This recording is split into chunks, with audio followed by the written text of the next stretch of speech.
오늘 하나님께서 우리에게 주시는 말씀을 함께 나누도록 하겠습니다. 요한복음 2장 1절에서 5절의 말씀입니다. 3일째 되던 날 갈릴리 가나에서 결혼식이 있었습니다. 예수의 어머니도 그곳에 계셨고 예수와 제자들도 그 결혼식에 초대받았습니다. 그런데 포도주가 다 떨어지자 예수의 어머니는 예수께 와서 포도주가 다 떨어졌구나 라고 말해 주었습니다. 예수께서 대답하셨습니다. 어머니, 그것이 나와 당신에게 무슨 관계가 있다고 그러십니까? 아직 내 때가 이르지 않았습니다. 그러나 예수의 어머니는 하인들에게 말했습니다. 무엇이든 그가 시키는 대로 하라. 갈릴리 가나에서 결혼식이 있었습니다. 그런데 이 결혼식에 심각한 문제가 발생했습니다. 결혼식이 보통 일주일 동안 진행이 되었는데 그만 포도주가 다 떨어지고 만 것입니다. 당시 이 포도주가 떨어졌다라고 하는 것은 아주 심각한 문제였죠. 더 이상 축하러 온 하객들에게 음식을 제공할 수 없는 상황이 된 것입니다. 당시 문화에서 포도주를 급히 사올 수도 없는 상황, 만들 수도 없는 상황 가운데 이 심각한 문제를 두고 예수님의 어머니 마리아가 예수님께 나아가서 포도주가 다 떨어졌다라고 이야기를 합니다. 이 말씀을 통해서 오늘 우리에게 주시는 하나님의 첫 번째 메시지가 있습니다. 인생의 어려움을 예수님과 상의하십시오입니다. 여러분, 우리의 인생의 어려움의 문제를 예수님과 상의하는 것이 정말로 중요합니다. 예수님은 우리 인생에 대한 모든 문제의 답을 다 가지고 계십니다.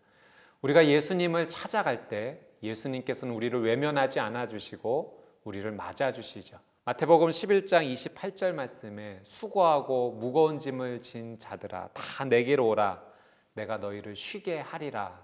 인생의 어려움의 문제를 예수님 앞으로 가지고 나가 상의하는 저와 여러분이 되시기를 주님의 이름으로 축복합니다.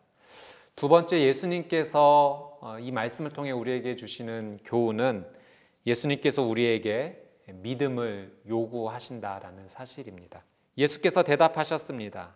어머니, 그것이 나와 당신에게 무슨 관계가 있다고 그러십니까? 아직 내 때가 이르지 않았습니다. 4절 말씀을 보면 예수님과 상의하러 온 그 어머니 마리아에게 예수님께서 좀 차갑게 거절하신 것 같습니다. 어머니, 저와 이것은 상관이 없는 것 같습니다. 아직 제 때가 이르지 않았습니다 라고 거절하신 것 같지만 사실은 그 어머니 마리아에게도 믿음을 요청하고 있는 것입니다. 어머니 마리아는 예수님의 이 의도를 분명히 알게 되었습니다. 그래서 5절에 하인들에게 이렇게 말합니다. 그러나 예수의 어머니는 하인들에게 말했습니다. 무엇이든 그가 시키는 대로 하라. 무엇이든 예수님께서 시키시는 대로 하라라고 하인들에게 일러두었던 것, 이것이 마리아의 믿음의 모습이었습니다. 하나님께서는 오늘 우리에게 이 어려움의 상황 가운데 믿음을 요청하십니다. 오늘 저와 여러분의 삶 가운데 하나님께 드릴 그 믿음은 무엇입니까? 경건함의 믿음을 보여드려야 됩니다. 또 사랑하고 용서하는 믿음, 행함이 있는 믿음, 다른 사람을 긍휼히 여기고 도와주는 믿음, 말씀대로 살아가는 그 믿음에 주님께 보여드려야 될 때입니다. 하나님께 우리의 믿음을 보여드리며 주님께서 주시는 그 은혜에 이 위기의 때에 함께 누리는 놀라운 은혜 회복을 누리는 저와 여러분이 되시기를 주님의 이름으로 축복합니다. 마지막으로 세 번째, 이 말씀을 통해서 하나님께서 우리에게 주시는 교훈이 있습니다. 우리 인생에 예수님을 초대하십시오입니다. 여러분, 이 가나 결혼 잔치에 포도주가 떨어졌던, 그러나 문제가 발생했었던 이 이야기의 결론을 우리는 잘 알고 있습니다. 예수님께서 하인들에게 항아리에 물을 다 채우라고 하셨고 또 그 물을 하인들이 그 잔치의 책임자에게 갖다 주었을 때 이 잔치 책임자는 이 포도주, 물이 변하여 된 포도주를 맛보고 깜짝 놀라게 됩니다.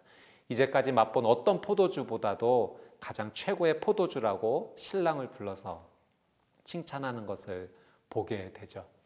여러분, 이 물이 변하여 포도주가 된 기적의 가장 중요한 원인이 무엇일까요?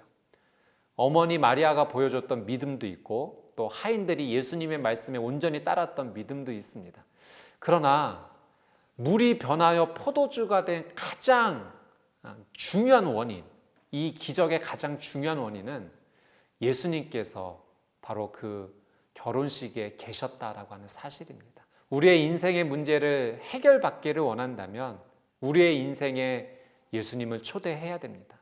이 나라와 교회에 다시 예수님을 초대해야 됩니다. 코로나19 바이러스를 인해서 심각한 어려움을 겪고 있는 이 상황 가운데 우리는 예수님을 초대해야 합니다. 예수님을 초대하면 예수님이 계신 그 자리에 다시 소망이 살아납니다. 우리가 예수님을 부르고 예수님의 도움을 구할 때 예수님께서 우리를 찾아오십니다. 예수님이 오시면 다시 새 생명이 됩니다. 물이 변하여 포도주가 되는 놀라운 기쁨이 있습니다. 코로나19 바이러스로 인해 힘들어진 이 모든 상황 가운데 우리 믿음의 사람들이 다시 예수님을 초대하고 예수님을 붙잡고 주님께서 부어주시는 그 놀라운 은혜를 기대하며 나아갈 때 다시 우리의 삶 가운데 새로운 생명의 은혜가 시작이 될 줄 믿습니다. 예수님으로 인해서 다시 살아나는 저와 여러분 또 이 나라와 한국 교회가 되기를 간절한 마음으로 기도합니다. 사랑하는 주님, 이 땅에 생명을 주시고 하나님께서 다스려 주셔서 감사합니다. 하나님은 우리의 생명의 근원이시고 시작이십니다. 주님의 호흡으로 우리 삶이 시작되었고 주님의 사랑으로 우리가 살게 되었습니다. 온 세상 모든 것이 하나님의 사랑 안에서 운행됨을 느낄 수 있습니다. 온 땅을 다스리시는 전능하신 하나님을 찬양합니다. 이 시간 나라와 교회를 위해 기도합니다. 코로나19 바이러스로 인해서 우리가 하나님 앞에 지었던 죄를 보게 됩니다. 음행과 더러움과 방종과 우상 숭배와 다툼과 시기와 분노의 죄를 지었습니다. 주님 앞에 이 모든 죄를 고백하며 기도하오니 다시 거룩함으로 회복되는 나라가 되게 하여 주옵소서. 한국교회가 세상의 빛과 소금이 되어야 했지만 본이 되지 못하고 오히려 더 죄를 지었음도 고백합니다. 한국교회가 다시 하나님의 말씀으로 새롭게 되게 하여 주옵소서. 한국교회 성도님들이 예수님을 온전히 붙잡고 예수님으로 인해 새로워지게 하옵소서. 사랑하는 주님께 간절히 구합니다. 코로나19 바이러스로 인해서 우리나라뿐만 아니라 전 세계가 극심한 고통과 아픔 가운데 있습니다. 생명의 주인 되시는 하나님 아버지, 자비와 긍휼을 베풀어 주십시오. 코로나19 바이러스가 완전히 사라지게 하셔서 모든 확진자들이 속히 낫고 회복되게 하여 주옵소서. 경제적인 문제가 해결되게 하여 주옵소서. 자녀들 교육이 정상화되게 하여 주옵소서. 한국교회 예배도 다시 온전히 회복되게 하여 주옵소서. 우리가 너무나 큰 위기와 어려움을 만났지만 이 기회로 예수님과 더 가까워지는 기회가 되기를 원합니다. 인생의 모든 어려움을 예수님과 상의하게 하시고 예수님께 믿음을 드리는 기회가 되게 하시고 모든 인생의 순간에 예수님을 늘 초청하는 저의 믿음이 되게 하여 주옵소서. 하나님으로 인해 다시 살고 회복되기를 간절히 원합니다. 이 땅 가운데 새 생명의 은혜를 주시는 주님을 찬양합니다.